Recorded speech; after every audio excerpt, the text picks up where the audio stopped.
Hello दोस्तों, एक नया वीडियो लेकर आए हैं आप लोग बीच में।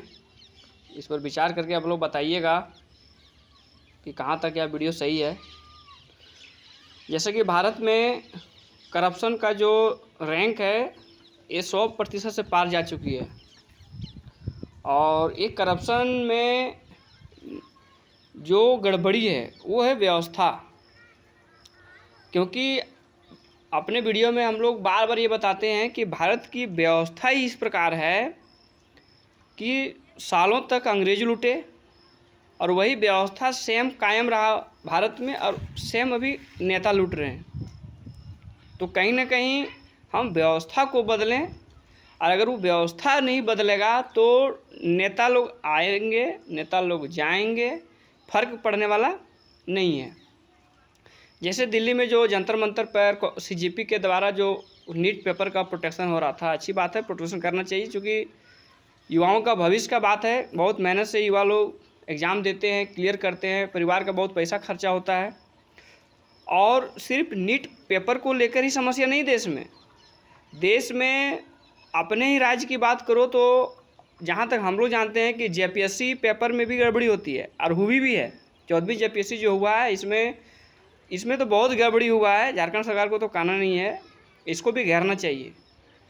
और बीपीएससी के एग्ज़ाम में भी गड़बड़ी हुआ था।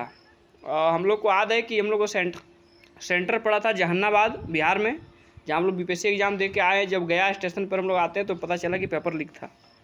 तो इससे हम सब जूझ रहे हैं और हमारी आने वाली पीढ़ी भी जूझेगी। लेकिन इसको चेंज कैसे किया जाए, इसको बदला कैसे जाए, इसको रोका कैसे जाए, तो उसके लिए आपको व्यवस्था चेंज करना होगा। क्योंकि आपको ये पता होगा कि संसद में कानून बनता है, तो जब हम संसद में बने कानून को हटा सकते हैं, जब हम 370 हटा सकते हैं और कोई व्यवस्था हटा सकते हैं, तो क्या कोई कानून बिल ला नहीं सकते हैं इसके पीछे?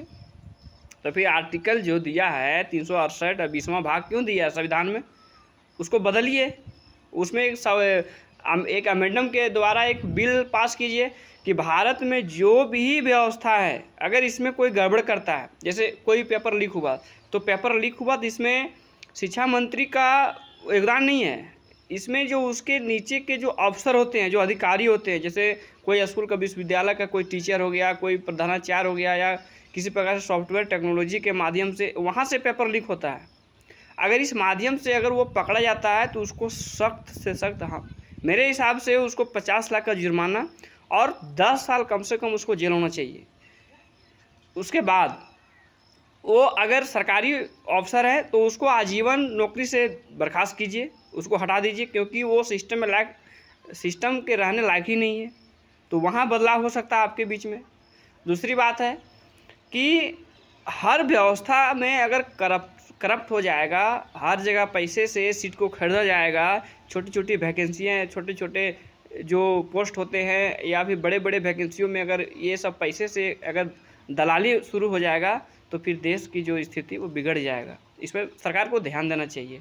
यहाँ सरकार को बहुत बड़ी कमी है, क्योंकि आपके पास पूरा पावर है, आप सरकार चला रहे हो, फिर ऐसा क्यों होता है कि बच्चों के साथ इतना बड़ा खिलवाड़ हो गया?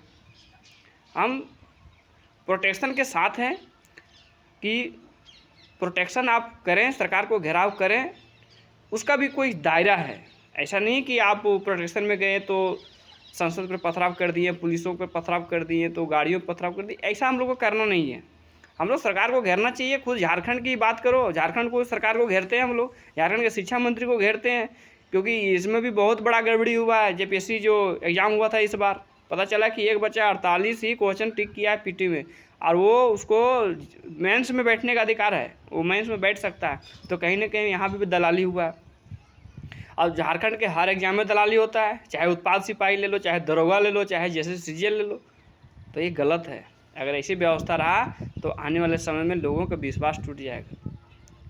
तो कहीं ना कहीं मोदी जी अगर चुप्पी साधे हैं तो ये गलत है। आप चुप्पी साध नहीं सकते इस सब मैटर में, क्योंकि आप पुनः री एग्ज़ाम कराएं नीट का, अच्छी बात है, लेकिन जो बच्चे आत्महत्या किए हम उसको तो लुटा नहीं सकते हैं।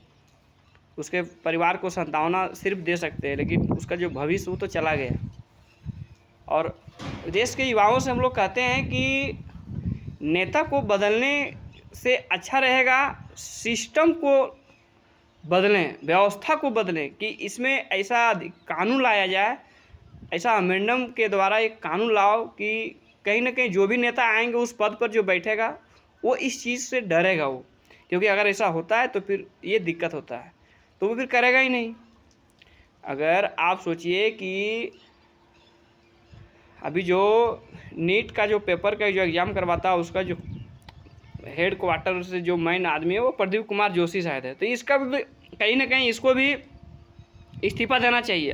और इसको सिर्फ इस्तीफा ही नहीं, हमें लगता है इसका घर भी गिरा देना चाहिए, इसके घर तक तोड़ दो, क्योंकि पूरा खेल जो रचा गया भारत में सीजेपी के द्वारा इसी के द्वारा हुआ है। आप मान के चलिए आप पोस्ट के सीईओ हैं या आप ऊंचे पोस्ट के हैं, तो आपके पास वो अधिकार है कि एग्ज़ाम को कैसे कराया जाए ताकि एग्ज़ाम लीक ना हो। लीक तो समझो कि ये सबसे घटिया फिर रिकॉर्ड हो जाएगा सरकार का कि नीट का पेपर लीक हो जाएगा। आप दूसरे देश की मॉडल देखिए, Japan, China, Germany, France, America, बगल में ही बहुत से देश हैं। आप लोग को सोचिएगा कि पाकिस्तान का क्यों नहीं लेते, तो भाई साहब पाकिस्तान ये सब बहुत पीछे है, वो सब छोड़िए।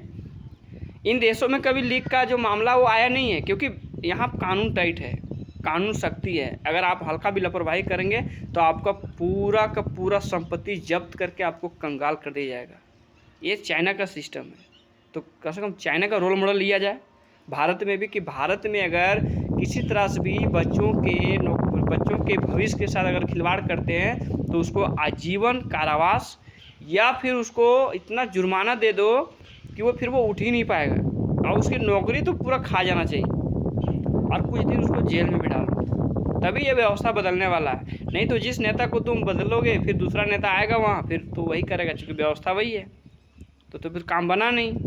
तो काम कब बनेगा? जब इन लोगों पर कानून बनेगा, जब इन लोगों पर एक कानून अच्छा सा आ जाएगा कि अब से जो पेपर लीक होगा उसमें जो भी लोग पकड़े जाएंगे उसको सख्त कार्रवाई करके, मतलब उसको ऐसा कार्रवाई करना चाहिए कि आने वाले जो नेता है जो उस पद पर बैठेंगे उसकी रूह कांप जाएगी, तब काम बनेगा जाके, तब आने वाली पीढ़ियाँ सिक्योर होगी।